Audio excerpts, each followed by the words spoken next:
this morning and I'm like, well, let's check in on the Indiana Fever, see how their day is going. It's not going well. Look, it's not going well on anything they post, basically. They're getting absolutely destroyed. We're right in the middle of what I'm referring to as the Stephanie White effect. Imagine inheriting a gold mine, not a modest, profitable little operation. A full-scale, generational gold mine that dropped into your lap after 25 years of scraping by in the dirt with little more than hope and a prayer. Investors are suddenly calling. The lights are brighter. The crowds are louder. The money is finally flowing. Now imagine watching the people running that gold mine pick up a sledgehammer and start swinging it at the support beams. That is precisely what is unfolding in Indianapolis, Indiana, right now. And if you haven't been paying attention, you need to start. Because what the Indiana Fever's front office is doing in real time isn't just a local sports story. It is a masterclass in how to destroy momentum, alienate a paying audience, and torch a financial windfall that took a quarter-century to arrive. This is the story of the Stephanie White effect, the empty seats at Gainbridge Fieldhouse, the catastrophic broadcast numbers 100 empty seats in the arena the other day. I believe it was, when I did my research, the second lowest attended game since Caitlin Clark has showed up. And some people have been like, well, is that's not because of Caitlin Clark's popularity. No, it's not. But it is because of how the Indiana Fever have treated her and how they use her in game. Quietly circulating among network executives, and the single most dangerous mistake any organization can make when consumers push back. This is the story of a league standing at the edge of its greatest opportunity in history and actively choosing to walk off the cliff. Let's break it down from the beginning. To fully understand the magnitude of what is currently being squandered, you have to understand what the WNBA looked like before Caitlin Clark walked through the door.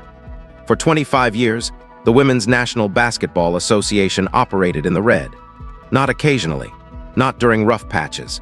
Consistently, structurally, year after year, the league ran at a financial loss that required heavy NBA subsidization just to keep the lights on.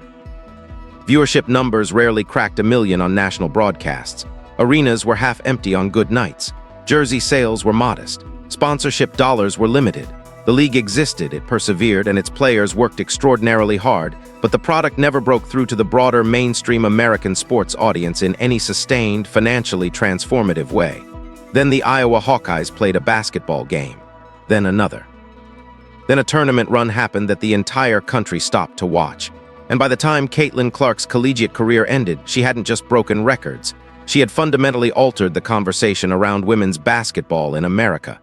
The audiences she attracted weren't the traditional transgender flag. Celebrate Pride Night, presented by Salesforce, with us on June 4th against the Dream. That's the game against Angel Reese. Let's keep it real. Let's keep it real. Oh my God. Stephanie White is trending right now. WNBA core demographic. They were new. They were enormous. They were families from the Midwest and the South. They were fathers who had never watched a women's basketball game sitting on their couches captivated. They were young girls who had never had a player to rally around with that kind of magnetic, nationally recognized star power. They were sports purists who respected elite competition regardless of gender. And they were coming in millions, not thousands. When Clark entered the WNBA as an Indiana Fever draft pick, she didn't just bring her talent. She brought that entire massive audience with her. Overnight, tickets to Fever games became impossible to find. Gainbridge Fieldhouse, a venue that had seen its share of quiet weeknight crowds, was suddenly selling out, not just when the Fever were at home either. Road arenas around the entire league saw significant attendance spikes when Clark came to town. Jersey sales shattered records. Broadcast viewership reached heights the WNBA had never seen before. The league's social media engagement went through the roof. Sponsors who had previously passed on WNBA partnerships came back to the table with entirely different energy. And in the boardroom, a television rights deal worth over $2 billion over 11 years was signed. A deal that everyone in the industry understood was built on the foundation of what Caitlin Clark had generated during her rookie season alone. The WNBA had been handed a once-in-a-generation gift.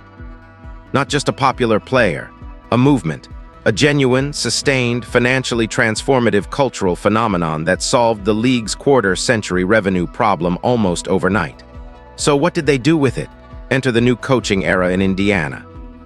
Stephanie White's installation as head coach of the... Trust me, Indiana Fever, we are watching now, all right? We got our eyes on you, because I am fully expecting the Indiana Fever organization and or their leadership, Stephanie White, Amber Cox, Kelly Krauskopf, I am fully expecting them at some point to come out and start fan blaming. Okay? Or they're going to pull the prototypical, oh, it's a vocal minority. Indiana Fever brought with it an entirely different philosophical approach to how the team operates, how it runs its offensive sets, how it distributes the ball, and critically, how it positions its marquee player within that system. The fans noticed immediately. The audience that had flooded into Gainbridge Fieldhouse specifically to watch a generational talent operate at full capacity started watching something different. They started watching a system that appeared from the outside to prioritize certain structural and defensive philosophies over the kind of dynamic, high-volume offensive involvement that made Caitlin Clark must watch television for millions of households. Now, basketball is complicated. Coaching decisions involve 1,000 variables that casual fans and outside observers simply cannot see from the stands or the broadcast booth. Reasonable people can debate legitimate strategic philosophy all day long. But here's what is not up for debate: the numbers. When you have 1,600 empty seats in your arena during a game featuring the most talked about player in women's sports history, something has gone catastrophically wrong. Let that figure sit for a moment. 1,600 empty seats for Caitlin Clark in a building that was selling out with a frenzy not long ago. When researchers dug into the attendance data, that figure represented one of the second lowest attended games since Clark arrived in Indiana. The optics alone should be setting off alarms at every level of the organization. But the attendance problem isn't happening in isolation. It is happening simultaneously with a social media meltdown, declining broadcast numbers, and now a promotional decision that has poured gasoline directly onto an already burning situation. Here is where the situation accelerates from bad to genuinely dangerous. The Indiana Fever scheduled a Pride Night event presented by Salesforce for June 4th. The game itself was supposed to be a marquee matchup, Clark versus the Atlanta Dream in a primetime slot with national eyes on it. That is the kind of basketball story that sells itself. That is the kind of programming that keeps network executives happy and casual fans tuned in. Instead, the organization layered corporate-sponsored activist marketing directly on top. That came from some fake Facebook page that claimed 2 million. Well, I can tell you, the studio show right before the game, 400,000. The Aces game, 343,000. Did the game even break 1 million viewers? That's even a lot lower than I thought. I want to know. Top of it, and the fan base exploded. The comment sections across the Fever's social media platforms turned into an open revolt. The ratio of angry, critical comments to supportive engagement told a very specific story. These were not anonymous internet trolls firing off random negativity. The verified, paying audience of the Indiana Fever, the families from Indiana, from Ohio, from Texas, from rural Middle America who had recently discovered the sport and invested their money and loyalty into it, were expressing direct, specific rejection of the direction the organization had chosen. The comments were consistent in their message. We came here for basketball. We came here to watch Caitlin Clark. We brought our children. We bought the tickets and the jerseys and the merchandise. And we are watching you pivot away from the product we invested in and towards something we didn't sign up for. Now, here is where the irony becomes almost painful. The month preceding this announcement was May, which is Military Appreciation Month. Across the board, the league offered no significant dedicated programming or theme night specifically honoring that demographic. The traditional family units, the center-right, sports' first audience that had fundamentally rescued the WNBA's financial situation, saw no corresponding effort to acknowledge their values or their presence. But the moment June arrives, the full marketing apparatus of the franchise rotates to a corporate-sponsored initiative that a significant portion of that same audience experiences as a direct conflict with their values. The disconnect between what the organization thinks it is doing and what its paying customers are actually experiencing has never been more visible. And then the national television numbers came in.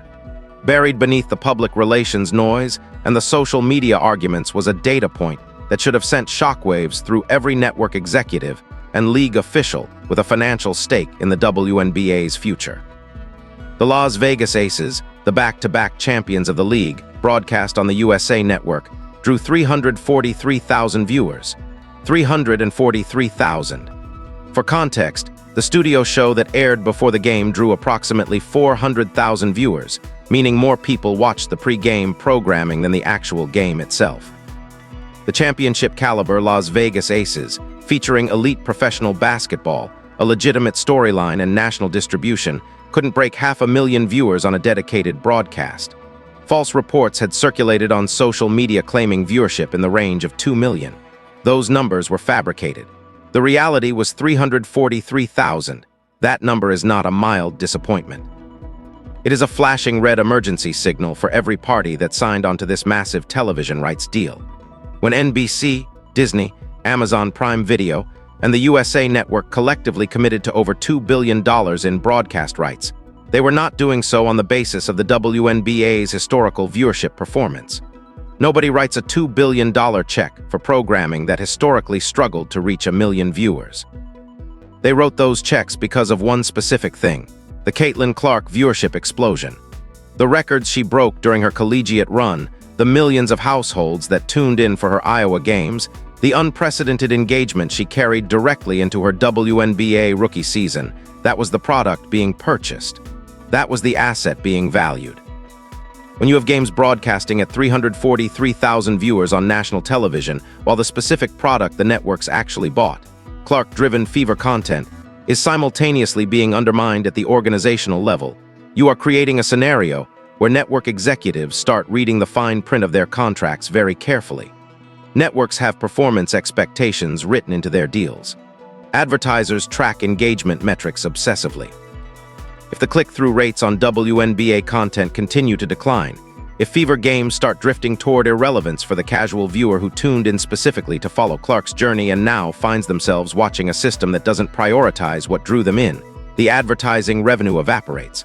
And when advertising revenue goes, networks start looking for escape clauses. This is the most dangerous moment in the entire unfolding crisis, not the empty seats, not the social media ratios, not even the broadcast numbers. The most catastrophic potential damage is coming, and it will arrive the moment a microphone is placed in front of fever management and they are asked to explain what is happening.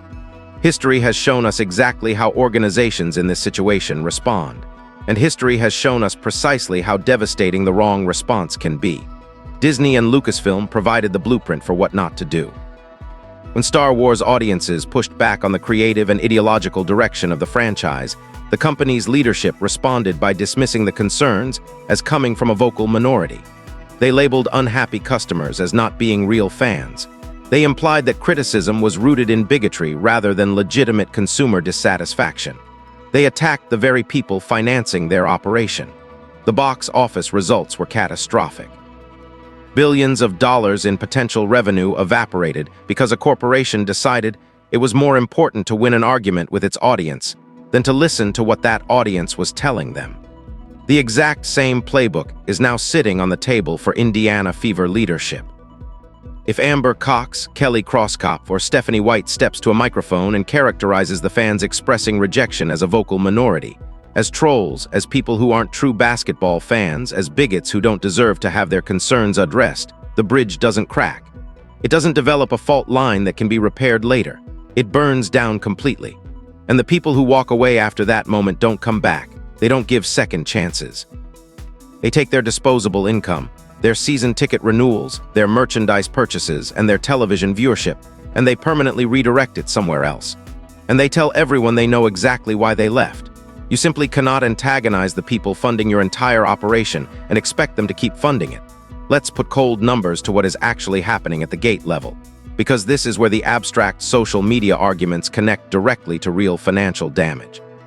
1,600 empty seats at Gainbridge Fieldhouse represents, at conservative ticket pricing estimates, somewhere between $150,000 and $200,000 in lost gate revenue for a single night.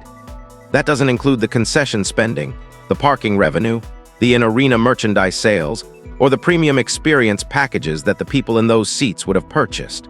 Multiply that across a full season of declining attendance.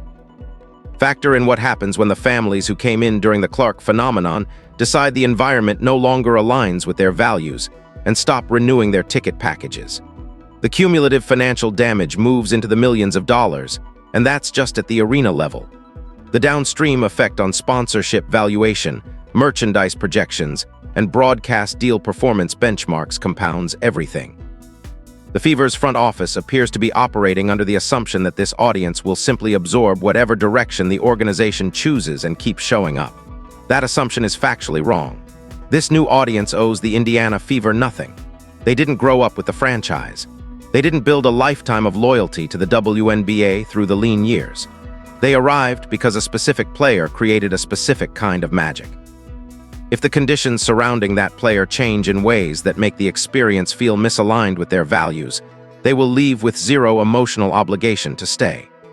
The old WNBA core demographic, the one that kept the league alive through the difficult decades, was loyal and dedicated, but was never large enough to drive the kind of financial performance that justifies a $2 billion television rights package. The new audience that Clark brought in is enormous, but it is not emotionally bound to the institution. It is bound to the experience. And right now, the experience is shifting in ways that are directly measurable in attendance figures and broadcast ratings. What we are watching in Indiana is not a temporary rough patch. It is not the normal variance that comes with any competitive sports season. It is the beginning of a structural divergence between what the organization thinks it is building and what its actual paying customer base is willing to support. The June 4th game against the Atlanta Dream should have been a pure sports moment. Clark versus Reese, Indiana versus Atlanta. Two compelling storylines playing out under the national spotlight. That sells itself to the mainstream sports audience without any additional promotional architecture. That is exactly the kind of programming the television networks paid for. Instead, the organization layered divisive corporate marketing over it and handed their angry audience a specific focal point for their frustration at precisely the moment when goodwill was already running thin. The comment sections, the empty seats, the declining broadcast numbers, these are not separate stories. They are three data points forming a very clear line pointing directly toward a financial cliff. Let's return to where we started. The WNBA was handed a gold mine, not a modest little operation. A generational, unprecedented, financially transformative gift delivered by a single player from Iowa who connected with Middle America in a way that 25 years of professional women's basketball had never managed to accomplish. The Indiana Fever, as the stewards of that gift, had one job: not to be perfect. Not to win every game or please every fan or navigate every cultural moment flawlessly. Just to be intelligent enough to recognize what they had and smart enough not to destroy it. What we are watching instead is a front office that appears either incapable of reading the room or ideologically committed to a direction that its paying audience has explicitly rejected. A coaching structure that is reorganizing its offensive priorities in ways that suppress the specific magic that made this entire phenomenon possible. A marketing apparatus that chose to activate corporate-sponsored activism over the explosive basketball narrative that its customers actually came to watch. And a social media presence that is hemorrhaging goodwill at a rate that should terrify every executive in the building. The Stephanie White effect is real.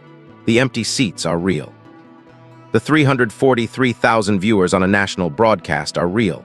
The social media war zones are real. And the impending microphone moment, where Fever leadership will have to choose between accountability and fan blaming, is coming faster than anyone in that front office seems to realize. The question isn't whether the crisis is happening. The numbers have already answered that. The only remaining question is whether anyone inside 125 South Pennsylvania Street in Indianapolis has the awareness to look at those numbers honestly, the courage to course correct before the bridge burns completely, and the wisdom to understand that the audience they are currently alienating will not wait indefinitely for an apology. The gold mine is still there. The sledgehammer is still swinging. Someone needs to put it down. What do you think happens next? Does the front office course correct? Or does the fan-blaming era begin? Drop your thoughts in the comments below and make sure you're subscribed so you don't miss the next chapter of this ongoing breakdown.